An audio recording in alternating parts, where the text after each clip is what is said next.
ನಮಸ್ತೆ ಸ್ನೇಹಿತರೆ, ಆರೋಗ್ಯದ ಅಡುಗೆಗೆ ನಿಮ್ಮೆಲ್ಲರಿಗೂ ಸ್ವಾಗತ. ಬನ್ನಿ ಇವತ್ತು ಸಿರಿಧಾನ್ಯದಲ್ಲಿ ದೋಸೆ ಮಾಡೋದು ಹೇಗೆ ಅಂತ ಹೇಳ್ಕೊಡ್ತೀನಿ. ಇದಂತೂ ಆರೋಗ್ಯಕ್ಕೆ ತುಂಬ ಒಳ್ಳೆಯದು. ಶುಗರ್ ಪೇಷಂಟ್ಗಳಿಗಂತೂ ತುಂಬ ಒಳ್ಳೆಯದು. ಚಿಕ್ಕ ಮಕ್ಕಳಿಗೆ, ಬೆಳೆಯೋ ಅಂಥ ಮಕ್ಕಳಿಗೆ, ಹಿರಿಯರಿಗೆ ಎಲ್ಲರಿಗೂ ಕೂಡ ತುಂಬ ಒಳ್ಳೆಯದು. ಬನ್ನಿ ಇದನ್ನು ಹೇಗೆ ಮಾಡೋದು ಅಂತ ನೋಡೋಣ. ಮೊದಲಿಗೆ ಬಾಣಲೆಯಲ್ಲಿ ಎಲ್ಲ ಸಿರಿಧಾನ್ಯನ ಹುರ್ಕೋಬೇಕು. ನಾನಿಲ್ಲಿ ಅರ್ಧ ಕೆಜಿಯಷ್ಟು ಹಾರಕನ್ನು ತೊಗೊಂಡಿದ್ದೀನಿ. ತುಂಬ ಹುರಿಯೋದೇನು ಬೇಡ, ಕಂದು ಬಣ್ಣ ಬರೆಯೋವರೆಗೂ ಸ್ವಲ್ಪ ಬಿಸಿ ಆದರೆ ಸಾಕು. ನೋಡಿ, ಬಿಸಿ ಆಗಿದೆ, ತೆಗಿತಾ ಇದ್ದೀನಿ ಇದನ್ನು.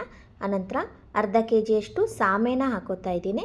ಇದನ್ನು ಕೂಡ ಚೆನ್ನಾಗಿ ಹುರಿಬೇಕು. ನೋಡಿ, ಬಿಸಿ ಆಗೋ ತನಕ ಹುರಿದ್ರೆ ಸಾಕು.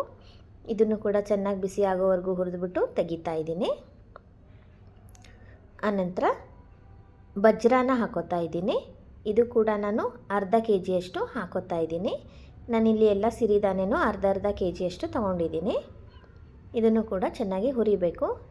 ಸಣ್ಣ ಉರಿ ಇಟ್ಟು ಹುರಿಬೇಕು. ಈ ರೀತಿ ಹುರಿದು ಮಾಡೋದ್ರಿಂದ, ಹಿಟ್ಟು ಮಾಡಿಸಿ ನಾವು ದೋಸೆ ಮಾಡೋದ್ರಿಂದ ಡೈಜೆಷನ್ ಕೂಡ ತುಂಬ ಚೆನ್ನಾಗಾಗುತ್ತೆ.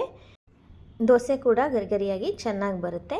ಇದು ಕೂಡ ಆಗಿದೆ ನೋಡಿ, ತೆಗಿತಾ ಇದ್ದೀನಿ. ಆನಂತರ ನಾನು ಅರ್ಧ ಕೆಜಿ ರಾಗಿನ ಹಾಕೋತಾ ಇದ್ದೀನಿ. ರಾಗಿ ಕೂಡ ಚೆನ್ನಾಗಿ ಹುರಿದು ಬಿಸಿ ಆಗೋ ತನಕ ಹುರಿದು ತೆಕ್ಕೋಬೇಕು. ನೋಡಿ, ಆಗಿದೆ. ರಾಗಿ ಕೂಡ ಇವಾಗ ಚೆನ್ನಾಗಿ ಬಿಸಿ ಆಗಿದೆ. ಕೈಯಲ್ಲಿ ಮುಟ್ಟಿ ನೋಡಿದರೆ ಕೈಗೆ ಬಿಸಿ ತಾಗಬೇಕು, ಅಲ್ಲಿ ತನಕ ಹುರಿಬೇಕು. ಆನಂತರ 1 ಕೆಜಿಯಷ್ಟು ಅಕ್ಕಿನ ತಗೊಂಡಿದ್ದೀನಿ. ಅಕ್ಕಿನ ನಾನು ಚೆನ್ನಾಗಿ ತೊಳೆದು ಒಣಗಿಸಿ ಇಟ್ಕೊಂಡಿದ್ದೀನಿ. ಅದನ್ನು ಕೂಡ ಇದರಲ್ಲಿ ಹಾಕಿ ಚೆನ್ನಾಗಿ ಹುರ್ಕೋತಾ ಇದ್ದೀನಿ. ಅಕ್ಕಿ ಚೆನ್ನಾಗಿ ಬಿಸಿಯಾಗಿದೆ, ತೆಗಿತಾ ಇದ್ದೀನಿ. ಆನಂತರ ಅರ್ಧ ಕೆಜಿಯಷ್ಟು ಗೋಧಿನ ಹಾಕೋತಾ ಇದ್ದೀನಿ. ಗೋಧಿನೂ ಕೂಡ ಚೆನ್ನಾಗಿ ಹುರ್ಕೋಬೇಕು. ಬಿಸಿ ಆಗೋ ತನಕ ಹುರ್ಕೊಂಡ್ರೆ ಸಾಕು. ನೋಡಿ, ಆಗಿದೆ ಗೋಧಿ ಕೂಡ. ಗೋಧಿನೂ ತೆಗಿತಾ ಇದ್ದೀನಿ. ಆನಂತರ 100 ಗ್ರಾಮಷ್ಟು ಕಡಲೆಬೇಳೆನ ಹಾಕ್ತಾಯಿದ್ದೀನಿ. ಕೂಡ ಚೆನ್ನಾಗಿ ಬಿಸಿ ಆಗೋವರೆಗೂ ಹುರಿದು ತೆಗೆದು ಎಲ್ಲ ಮಿಲ್ಲೆಟ್ಸ್ನು ಹಿಟ್ಟು ಮಾಡಿಸಿ, ಮಿಲ್ಲಲ್ಲಿ ಹಿಟ್ಟು ಮಾಡಿಸಿ ರೆಡಿ ಮಾಡಿ ಇಟ್ಕೋಬೇಕು. ಇವಾಗ ನಾನು ದೋಸೆ ಮಾಡಲಿಕ್ಕೆ ಹಿಟ್ಟನ್ನು ಜರಡಿ ಹಿಡ್ಕೊಂಡು 1 ಬಟ್ಲಷ್ಟು ಹಿಟ್ಟನ್ನು ತೊಗೊಂಡಿದ್ದೀನಿ. ಅದಕ್ಕೆ ನಾನು 2 ಬಟ್ಲಷ್ಟು ನೀರನ್ನು ಹಾಕೋತಾ ಇದ್ದೀನಿ. ನೀರು ದೋಸೆ ಥರ ಮಾಡೋದು. ಇದಕ್ಕೆ ರುಚಿಗೆ ತಕ್ಕಷ್ಟು ಉಪ್ಪನ್ನು ಹಾಕೋತಾ ಇದ್ದೀನಿ. ಇನ್ನೇನು ಹಾಕೋದು ಬೇಡ ಇದಕ್ಕೆ. ನೋಡಿ, ಈ ಥರ ನೀರು ದೋಸೆ ಅದಕ್ಕೆ ಹಿಟ್ಟನ್ನು ಕಲಸಿ ಇಟ್ಕೋಬೇಕು. ಈ ರೀತಿ 1 ಬಟ್ಲು ಹಿಟ್ಟಿಗೆ 2 ಬಟ್ಲು ನೀರು ಸರಿಯಾಗಿ ಹಿಡಿಯುತ್ತೆ. ಆನಂತರ ಒಂದು ತವಾನ ಇಟ್ಕೋತಾ ಇದ್ದೀನಿ. ತವಾನ ಸರಿಯಾಗಿ ಒರೆಸ್ಕೊಬಿಡೋಣ. ಆನಂತರ ಇದಕ್ಕೆ ಮೊದಲಿಗೆ ಎಣ್ಣೆ ಹಚ್ಚಬೇಕು. ಪ್ರತಿಯೊಂದು ದೋಸೆಗೂ ಕೆಳಗಡೆ ನಾವು ಇದಕ್ಕೆ ಎಣ್ಣೆ ಹಚ್ಚಬೇಕು. ನೀರು ದೋಸೆ ಥರ ಹಾಕೋದ್ರಿಂದ ಈ ದೋಸೆ ಹಿಟ್ಟು ದೋಸೆ ಥರ ತಿರುಗ್ಸಕ್ಕೆ ಬರೋದಿಲ್ಲ. ಇದೇ ಥರ ಮೇಲಿಂದನೇ ಹುಯ್ಬೇಕು. ನೋಡಿ, ಎಲ್ಲೆಲ್ಲಿ ಗ್ಯಾಪ್ ಇದೆ ಅಲ್ಲೆಲ್ಲ ಹಾಕೋತಾ ಬರಬೇಕು. ಹಂಚಲ್ಲಿ ಈ ಗ್ಯಾಪನ್ನೆಲ್ಲ ಫಿಲ್ ಮಾಡ್ಕೊತ ಬಂದರೆ ದೋಸೆ ರೆಡಿ ಆಗುತ್ತೆ.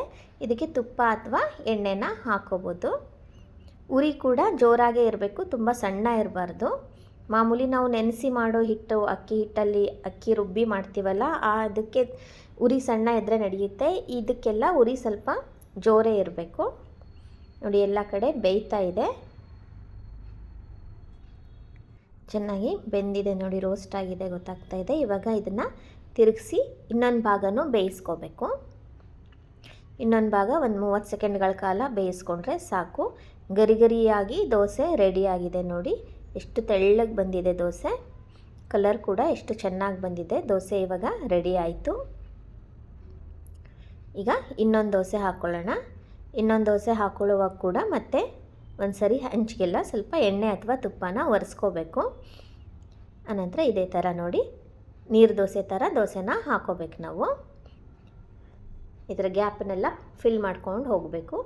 ಹಂಚ ಮೇಲೆ ಈ ಥರ ದೋಸೆನ ಹುಯ್ಬೇಕು.